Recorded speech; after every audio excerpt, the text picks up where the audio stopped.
주님께서 여러분과 함께 루카가 전한 거룩한 복음입니다. 주님 영광 받으소서. 그때 예수님께서 베드로와 요한과 야고보를 데리고 기도하시러 산에 오르셨다. 예수님께서 기도하시는데 그 얼굴 모습이 달라지고 의복은 하얗게 번쩍였다. 그리고 두 사람이 예수님과 이야기를 나누고 있었다. 그들은 모세와 엘리야였다. 영광에 쌓여 나타난 그들은 예수님께서 예루살렘에서 이루실 일, 곧 세상을 떠나실 일을 말하고 있었다. 베드로와 그 동료들은 잠시 잠에 빠졌다가 깨어나 예수님의 영광을 보고 그분과 함께 서 있는 두 사람도 보았다. 그 두 사람이 예수님에게서 떠나려고 할 때에 베드로가 예수님께 말하였다. 스승님, 저희가 여기에서 지내면 좋겠습니다.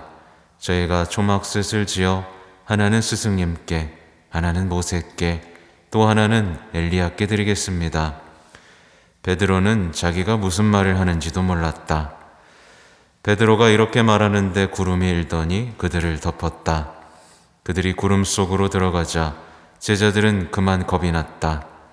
이어 구름 속에서 이는 내가 선택한 아들이니 너희는 그의 말을 들어라 하는 소리가 났다. 이러한 소리가 울린 뒤에는 예수님만 보였다. 제자들은 침묵을 지켜 자기들이 본 것을 그때에는 아무에게도 알리지 않았다. 주님의 말씀입니다.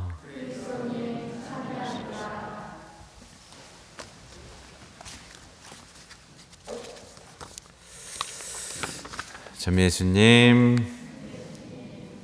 네, 학생 여러분 안녕하세요. 손 좀 흔들어줘. 괜찮아.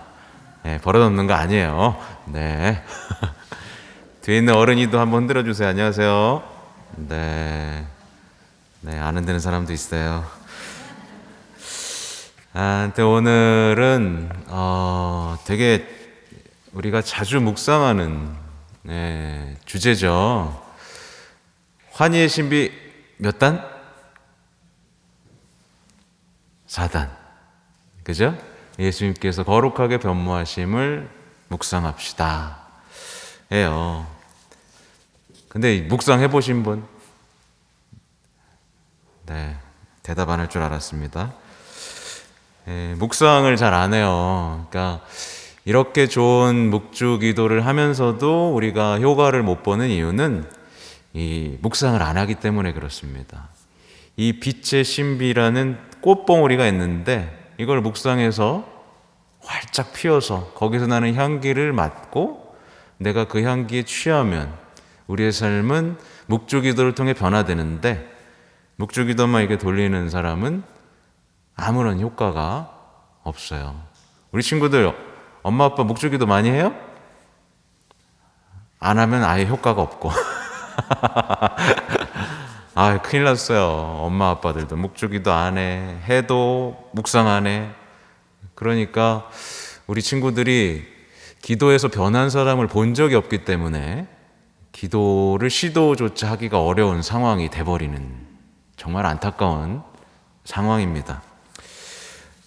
우리 친구들 오늘 예수님께서 거룩하게 변모하시는 장면 다 기억나죠? 그죠?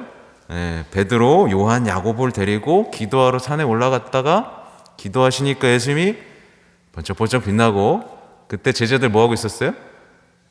자고 있었어요. 그래서 딱 일어나 보니까 모세하고 엘리야가 같이 대화하고 있었고 뭐에 대해서 얘기하고 있었어요? 죽음에 대해서, 세상을 떠난 거, 십자가의 길에 대해서 얘기하고 있었죠. 그랬더니 갑자기 베드로가 정신이 나가가지고 어떻게 했어요? 여기서 좀 살았으면 좋겠다고.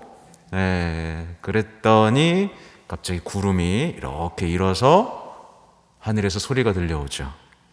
이는 내가 선택한 아들이니 너희는 그의 말을 들어라. 들어야겠죠, 그죠? 이러면서 끝이 나요. 그러면 우선은 바오로 사도는 이 거룩한 변모를 어떻게 묵상했을까? 가 오늘 제2 독서에 나와요. 바오로 사도는 거룩한 변모를 묵상하면서 나도 그렇게 될 것이라는 확신을 가지셨어요. 그래서 이렇게 얘기해요. 우리는 하늘의 시민입니다. 그리스도께서는 만물을 당신께 복종시킬 수 있는 그 권능으로 우리 비천한 몸을 당신의 영광스러운 몸과 같은 모습으로 변화시켜 주실 것입니다. 그러니까 묵상하면서 나도 십자가를 지면 나도 예수님처럼 변화될겠구나라는 것을 확신하면서 이제 그 필리피 신자들한테 이렇게 얘기한 거예요. 그러면서 내가 사랑하고 그리워하는 형제 여러분, 나의 기쁨이며 화관인 여러분, 이렇게 주님 안에 굳건히 서 있으십시오. 사랑하는 여러분. 그러니까 조금 힘들지만 버텨내십시오. 그러면 여러분도 예수님처럼 영광스럽게 변화될 것입니다. 라고 이제 전하는 거예요. 이게 바오로의 묵상인 거예요. 그렇죠? 그럼 베드로는 묵상을 어떻게 했을까요? 그냥 정신이 나갔어요. 베드로는 거룩한 변모를 딱 보고 나서 너무 좋아. 그냥 너무 좋아가지고 내가 집 지어드릴 테니까 여기서 좀 같이 있지 않겠어요? 그런 거예요. 너무 좋았던 거야. 그러니까 예수님이 천국을 미리 보여주신 거지. 천상의 영광으로 변화된 예수님이 나 원래 이런 사람이야 라고 딱 보여주시니까 너무 좋아가지고 우리 여기 그냥 그대로 있으면 안 돼요? 네, 이렇게 된 거죠. 그래서 나중에 베드로가 십자가의 길에서 배신하잖아요. 그죠? 배신하고 다락방에 숨어 있었지만 마음 한켠에 있었던 거야. 맞아. 이거 지나고 나면 그렇게 된다 그랬지? 라는 것이 떠올라서 나중에 이제 베드로와 요한이 또 거기서 막 달려가 나가서 부활 목격하고 그러잖아요. 그러니까 그때 기억이 있었던 거예요. 그러니까 평소에 이렇게 신비를 묵상했던 사람은 삶에서 겪게 되는 어떤 고통과 어려움이 있을 때 반드시 이 장면을 떠올리게 돼요. 맞아. 내가 조금 힘들지만 나는 영광스럽게 될 사람이야. 난 부활할 사람이야. 그러면서 십자가, 고통 이런 것들을 거뜬히 이겨낼 수 있는 사람이 됩니다. 강론을 다 했네. 원래 이렇게 하려고 하진 않았는데 그래도 조금 설명을 해줄게요. 뭐냐면 예수님께서 아무튼 오늘 이렇게 영광스럽게 보여주신 이유는 계속 똑같은 얘기지만 나 비참하게 죽을 거야. 비참하게 죽을 거야.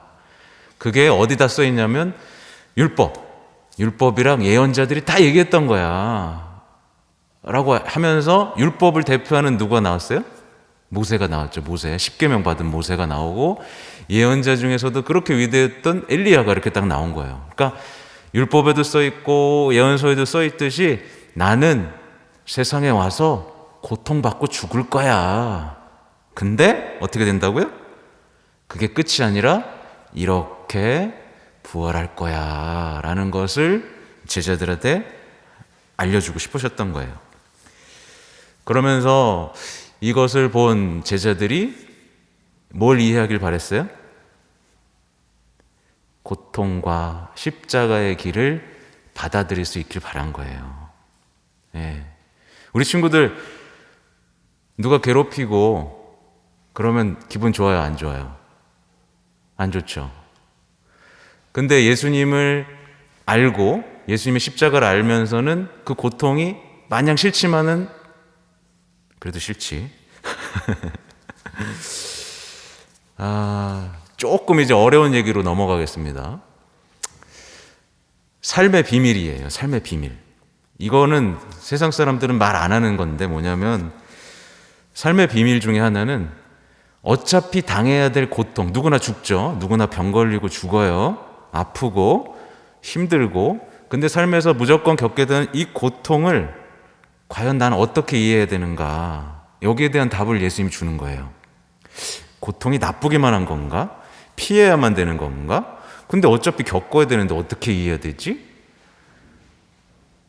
근데 예수님은 고통을 통해서 부활할 수 있다라는 것을 통해서 우리가 겪는 고통에 새로운 의미를 주시는 거예요. 그래서 예수님을 아는 사람과 모르는 사람은 고통을 대하는 자세가 틀려요. 그래서 예수님을 아는 사람은 죽을 때 웃으면서 죽어요. 아, 내가 아프지만 이거 참으면 나 눈 떴을 때 예수님 품에 있겠지? 라고 하면서 죽어요. 근데 예수님 모르는 사람 있죠. 그 사람은 죽을 때 막 발광을 해요. 아, 나 죽기 싫어. 내가 왜 죽어야 돼? 내가 왜 고통받아야 돼? 그러면서 억울하게 죽어요. 극명하게 달라져요. 그래서 예수님을 아느냐 모르냐는 이렇게 되게 중요한 일이 생기고, 또 이미 말했지만 삶의 비밀 중 하나는 죽음 뒤에, 인간 다 죽잖아, 그죠? 길어봐야 100년 사는 거예요. 죽음 뒤에 뭐가 있느냐는 거에 대한 비밀이랑 확신인 거예요. 근데 그리스도인은, 우리 친구들 죽으면 어떻게 돼요? 부활하죠. 천국 있죠. 다시 태어나요? 다시 태어나는 거 없어. 그리스도는 한 번 살고 한 번 죽어요. 죽으면 부활이 있어요. 그러니까 부활이 있으니까 여기서 어떻게 살아? 그리스도인들은 사랑하면서 살아. 조금 억울해도 참고 살아요. 부활이 있으니까. 근데 세상 사람들, 부활 같은 거 모르는 사람들 있잖아. 아, 죽으면 끝이야. 이승의 사람, 속담에 기억이 안 나네. 개똥밭에 굴러도, 아무튼 그런 거 있잖아, 그죠? 사는 게 낫다. 죽는 것보다 사는 게 낫다. 근데 그리스도인들은 사는 것, 뭐가 더 나아요? 우리 친구들 죽는 게 나, 사는 게 나? 벌써 죽는 게 낫다 그러면 좀 이상한 거지. 신부님은 근데 죽는 게 더 낫다라고 생각해요. 왜냐하면 죽으면 예수님과 같이 있을 수 있잖아. 완전히.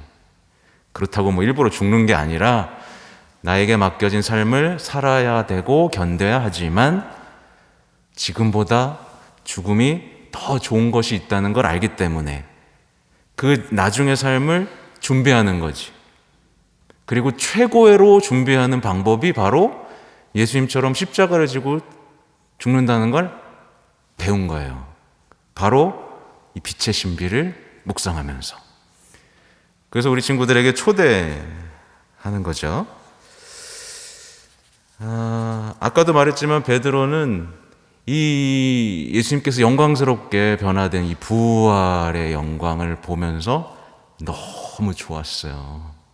네, 너무 좋았고, 바오로 사도도 어떤 말을 했냐면 죽는 게 더 좋다 그랬어요, 사실은. 네, 죽는 게 더 좋지만 내가 여기 살아있는 이유는 왜 그러느냐? 한마디로 표현하면 예수님께서 얼마나 좋으신지를 알려야 하기 때문에, 여러분도 그 천국에 초대해야 되기 때문에, 여러분에게 유익하기 때문에 살아있다 라고 얘기를 하는 거죠. 여기까지도 다 한 건데 또 플러스 하면 중요한 얘기 중에 하나가, 우리 친구들 오늘 베드로, 야고보, 요한이 산에 올라갑니다. 그죠? 왜 올라가요? 해돋이 보러 가나? 운동하러 가나? 써 있어요. 기도하러 갑니다. 네, 기도하러 가요. 그리고 예수님이 거룩하게 변모하기 직전에 뭐 하셨어요? 기도합니다. 네. 근데 우리 친구들 중에 기도하는 친구 있어요? 식사 전 기도 말고. 없을 거예요. 거의 없을 거예요. 네. 근데 정말 신부님은 정말 신부님은 확실하게 얘기할 수 있는데, 기도하지 않고 성당 나오면 절대 행복해지지 않아요. 기도를 해야 하나님에 대해서 알게 되고 하나님과 가까워지면서, 봐봐요. 기도하러 산에 오르시고 기도하니까 변모하셨잖아요. 모든 중요한 일은 기도를 통해서 일어나거든요. 그러니까 말하자면 기도하지 않는 사람의 삶은 어떠냐면 아무런 변화가 없어요. 변화도 없고 재미도 없고 의미도 점점 상실해 가고 미운 사람만 생기고 괜히 화만 나고 답답하고 그럴 수밖에 없어요. 근데 기도하는 사람은 어떻게 되느냐? 기도를 하는 사람은 다르게 보이기 시작해요. 세상이. 네. 그래서 우리 친구들 때때로는 신부님이 붙잡아 놓고 같이 기도도 하고 싶어요. 왜냐하면 신부님이 주고 싶은 최고의 선물은 기도거든요. 근데 우리 친구들도 기도할 수 있는 방법이 있어요. 집에 초 있죠? 초 켜놓고 주님, 저 기도할 줄 몰라요. 근데 기도하고 싶어요. 저 기도 알려주세요. 라고 앉아있는 겁니다. 그 앞에서 성경도 읽어보고 그 앞에서 어설프지만 묵주알도 굴려보고 그렇게 기도가 시작되면 우리 친구들 같이 순수한 사람에게는 하나님께서 함께 이제 기도를 알려주시기 시작해요. 그렇게 될 때 예수님에 대한 사랑이 커지게 되고 예수님에 대한 사랑이 커지면 어떻게 되겠어요? 예수님이 하셨던 일이 이해하게 되는 겁니다. 예수님이 하셨던 일들이 이해하게 되고 예수님께서 하셨던 말들도 귀에 들어오게 되면서 그 사람의 삶이 예수님하고 닮아가는 변화를 겪게 돼요. 그러면 정말 세상 사람들은 세상 사람들하고는 차원이 다른 지혜를 얻게 되고 세상 사람들하고는 차원이 다른 행복을 살게 될 거예요. 네, 기도가 얼마나 중요한지. 근데 중요한 포인트 중에 또 하나가 마지막에 이는 내가 선택한 아들이니 너희는 그의 말을 들어라 잖아요. 그러니까 힘들고 어렵고 받아들일 수 없을지라도 그의 말을 들어라. 그리고 성모님께서도 하셨던 얘기 있죠. 무엇이든 그가 시키는 대로 하여라. 많은 어른들이 왜 불행해지는 줄 알아요? 시키는 대로 안 하거든. 시키는 대로 안 하고 자기가 생각하는 더 나은 방식이라고 생각하는 것들을 해요. 근데 성모님은 시키는 대로 하여라 라고 했고 하느님도 그의 말을 들어라 이거예요. 우리가 행복해질 수 있는 비밀은 여기에 있어요. 그의 말을 듣는 것, 시키는 대로 하는 것. 네. 이게 어른들한테는 어렵지만 우리 친구들한테는 쉬운 일일 겁니다. 시키는 대로 하는 게 뭐가 어려워? 응? 그의 말을 듣는 게 뭐가 어려워? 한번 해보지 뭐.